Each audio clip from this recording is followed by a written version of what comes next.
ఒక south Korean brand literally ఇండియాలోకి grand entry ఇచ్చి వితిన్ 7 ఇయర్స్‌లో బ్యాంక్రప్ట్ అయిపోయి టాటా బాయ్ బాయ్ చెప్పింది. అదేంటి 7 ఇయర్స్‌లో బాయ్ బాయ్ చెప్పడం ఏంటి అంటే ఆ 7 ఇయర్స్‌లో they saw the lows, they saw the highs. Oh! Highs కూడా చూసారా 7 ఇయర్స్‌లో అంటే యెస్. అసలు ఈ బ్రాండ్ బ్యాంక్రప్ట్ అయిపోయిన తర్వాత 7 ఇయర్స్‌లో they relaunched their brand into India with Chevrolet Spark. Chevrolet Spark అంటేనో ఎక్కడో విన్నట్టుంది కార్ అనుకుంటున్నారా? ఇది రీలాంచ్ చేసిన బ్రాండ్. రీబ్రాండింగ్ చేశారు. కార్‌లో కొంచెం డిఫరెన్షియేషన్స్ చేశారు. బట్ దీని ముందు ఒరిజినల్ బ్రాండ్ ఏంటని మీకు తెలుసా? తెలియకపోతే let's get into the video first.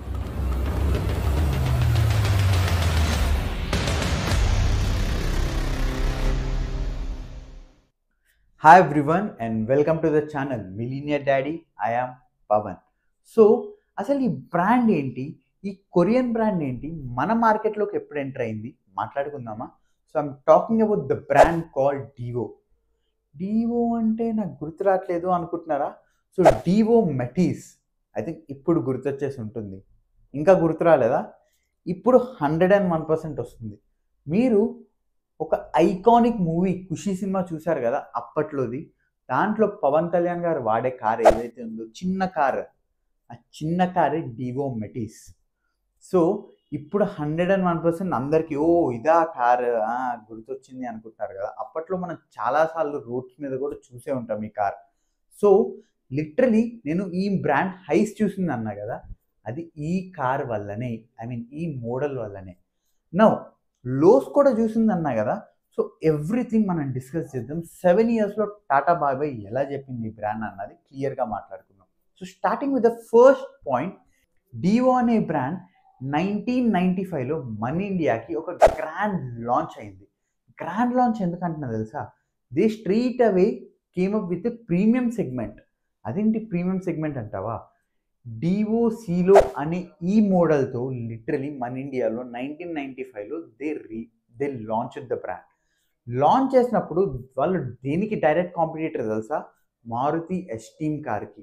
But again Maruti Esteem ఒక 5 పాయింట్స్, 5 లెవెల్స్‌లో ఉంటే సీలో మాత్రం ఆల్మోస్ట్ 7-8 లెవెల్‌లో ఉండేది. ఎందుకో తెలుసా?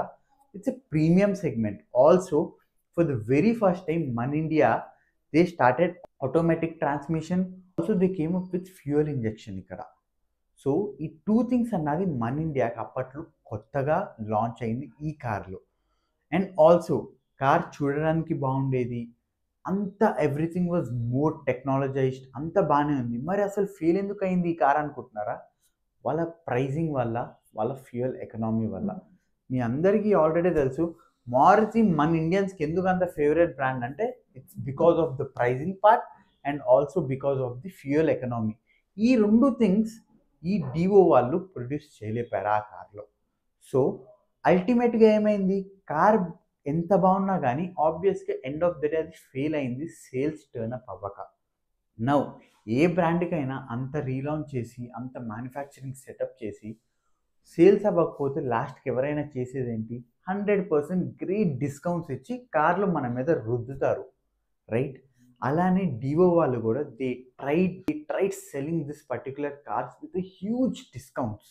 సో అలా హ్యూజ్ డిస్కౌంట్స్ ఇచ్చేసి they tried to push this car into us. దీని తర్వాత ఇది 100% లో అనుకోండి సపోజ్ వీళ్ళు చూసింది. Now will talk about the high moment ఇక్కడ. సో 1998లో డివో మెటిస్ అనే కార్ లిటరల్లీ మన ఇండియాలో లాంచ్ చేశారు. ఈ డివో మెటిస్‌ది మీరు మోడల్ చూస్తే it's an Italian inspired model. వీళ్ళు దీన్ని డిజైన్ చేసింది కూడా ఇటాలియన్ బ్రాండే.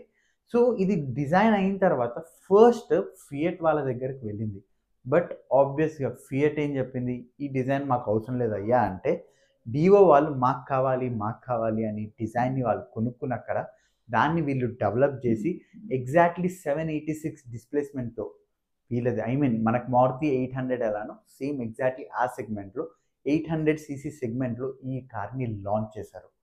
సో జస్ట్ థింక్ అప్పట్లో మనకి ఈ సెగ్మెంట్‌లో ఉన్న కార్స్ ఏంటి? మారుతి 800 ఒకటి, శాంట్రో ఒకటి, మారుతి జెన్ ఒకటి. సో ఈ 3 కార్స్ ఉండేవి. ఈ 3 కార్స్‌కి ఒక గ్రేట్ కాంపిటీటర్‌గా డివో మెటిస్ వాళ్ళొచ్చారు. సో డివో మెటిజ్ ఎందుకు అంత ఐకానిక్గా నిలిచింది అంటే వాళ్ళ కార్ డిజైన్ వల్ల.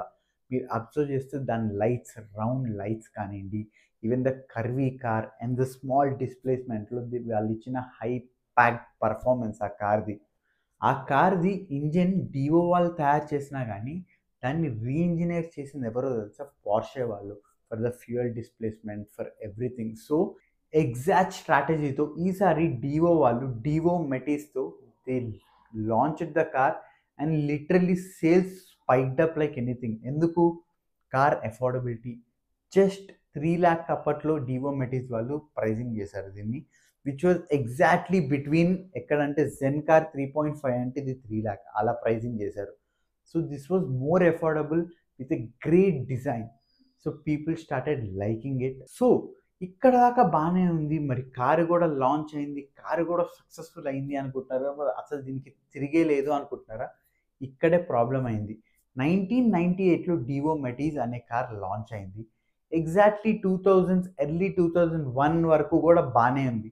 2002లో సడన్గా ఒక one fine day literally south కొరియాలో కంపెనీ బంద్ అయిపోయింది, బ్యాంకరప్ట్ అయిపోయింది. మన సిఇఓ కిమ్ మీద కూడా they filed A money laundering case. దానివల్ల కంప్లీట్ బ్రాండ్ అన్నది క్లోజ్ అయిపోయింది మన ఇండియాతో పాటు.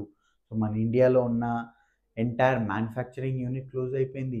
కార్స్ ఎక్కడికక్కడ అలానే ఆగిపోయినాయి. ఇంజన్స్ సగం సగం ఎక్కడైతే వర్క్ చేస్తున్నారో అవి అలా ఆగిపోయినాయి. డిజైన్స్ అలా ఆగిపోయి కంప్లీట్గా జీరో షట్ డౌన్ అయిపోయింది. మొత్తం బ్రాండే షట్ డౌన్ అయిపోయింది.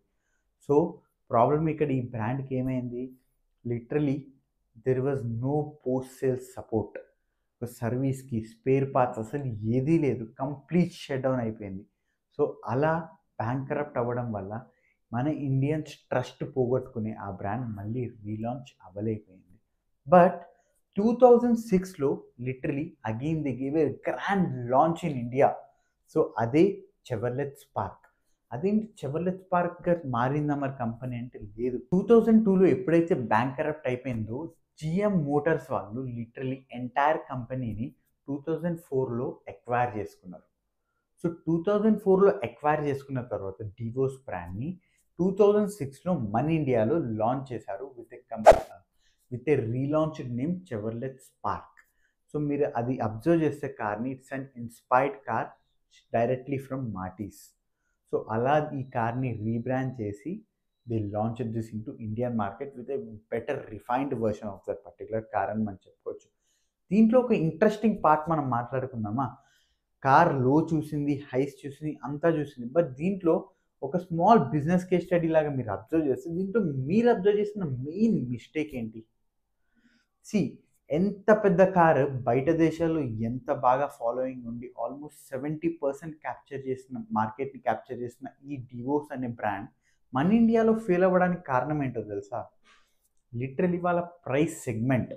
నువ్వు మార్కెట్ని ఎప్పుడైతే అనలైజ్ చేస్తావో, ఓకే ఈ కార్ 5 lakh ఉంది కదా, నేను ఈ 2 ఆప్షన్స్ ఇచ్చేసి నేను 5.5 చేస్తా అన్నా కానీ there are many other aspects Indians would end of the day look for.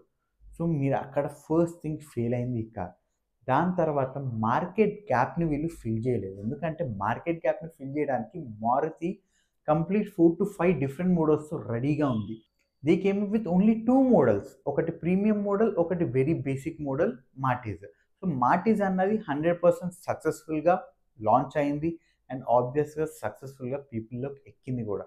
But అదే చెప్పాం కదా, ఈ బ్రాండ్ ఇంకా 100% జనాల్లోకి వెళ్ళే లోపే కంపెనీ షట్ డౌన్ అయిపోయింది, ఎంటైర్గా మ్యానుఫ్యాక్చరింగ్ ఆగిపోయింది and people last this trust on this particular brand. So అలా మళ్ళీ 2006లో చెవర్లెట్ స్పార్క్గా వచ్చినా కానీ పీపుల్ వాజ్ నాట్ అవేర్ అప్పట్లో, ఓకే ఇది డివోస్ నుంచి వచ్చిందని. So it's a new brand again, మళ్ళీ జీరో నుంచి ట్రస్ట్ బిల్డ్ చేసుకోవాలి. So it takes time, right? So ఎప్పుడైనా వన్స్ ఆ ట్రస్ట్ అన్నది మనకి బ్రేక్ అవుతే it's really tough to again regain it. మీకు ఇంకొక ఇంట్రెస్టింగ్ పాయింట్ చెప్పాలా? మీ అందరికీ చాలా ఇష్టపడే పాయింట్ ఇది. మన టాటా బ్రాండ్ ఉంది కదా, టాటా బ్రాండ్ మీ అందరికీ తెలుసు వాళ్ళ ఎక్విజిషన్స్ ఎలా ఉంటాయో. లైక్ కన్సిడర్ జాగ్వార్ కానివ్వండి, ల్యాండ్ రోవర్ కానివ్వండి. అలాగే మన కమర్షియల్ వెహికల్స్ ఉంటాయి చూసారా, లైక్ హెవీ వెహికల్స్. అలా ఒక బ్రాండ్ని వీళ్ళు ఎక్వైర్ చేసుకున్నారు.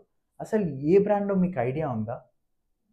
సౌత్ కొరియాలో 70% మార్కెట్ షేర్ ఉన్న బ్రాండ్ని వీళ్ళు ఎక్వైర్ చేసుకున్నారు.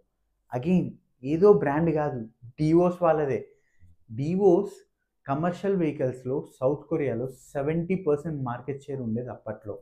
బట్ 2002లో ఎప్పుడైతే బ్యాంక్ కరప్ట్ అయిపోయిందో literally they went in to 8th or 9th position. ఎందుకంటే కంప్లీట్ షట్ డౌన్ అయిపోయింది. కమర్షియల్ వెహికల్స్ సెగ్మెంట్ మొత్తాన్ని మన టాటా వాళ్ళు ఎక్వైర్ చేసుకున్నారు. ఎంటైర్ కంపెనీని 450 crores కొనుక్కుని literally right now for today Tata Devos in commercial vehicles is the second largest production and the manufacturers in South Korea. Just think. మన టాటా వాళ్ళు ఏది ముట్టుకున్నా ఆబ్వియస్గా they just make it very big. అలాగే ఒక bank corrupt కంపెనీని కొనుక్కొని now it's second largest company అంటే ఆలోచించండి మీరే. సో ఈ డివోస్ అనే బ్రాండ్ని ఒక నాస్టాలజిక్గా మన ఇండియాలో మళ్ళీ రీలాంచ్ చేస్తారనుకుంటున్నారా లేదా? ఎందుకంటే మీరు అబ్జర్వ్ చేస్తే 2 to 3 years ago they relaunch their brand Daewoo's in India. కానీ కార్ సెగ్మెంట్స్లో కాదు, లూబ్రికెంట్ సెగ్మెంట్లో బ్యాటరీస్, లూబ్రికెంట్స్ అలా ఒక బ్రాండ్గా మళ్ళీ తిరిగి వచ్చారు. మీరేమనుకుంటున్నారు? మళ్ళీ జిఎం మోటార్స్ వాళ్ళు మళ్ళీ కార్స్, డివోస్ కార్ మన దగ్గర లాంచ్ చేయాలా? లేకపోతే మీ థాట్స్ ఏంటి వీటి మీద? Let me know in the comments. ఈ వీడియో కనుక నచ్చినట్లయితే ఒక లైక్ చేయండి, ఒక సబ్స్క్రైబ్ చేయండి. బాయ్.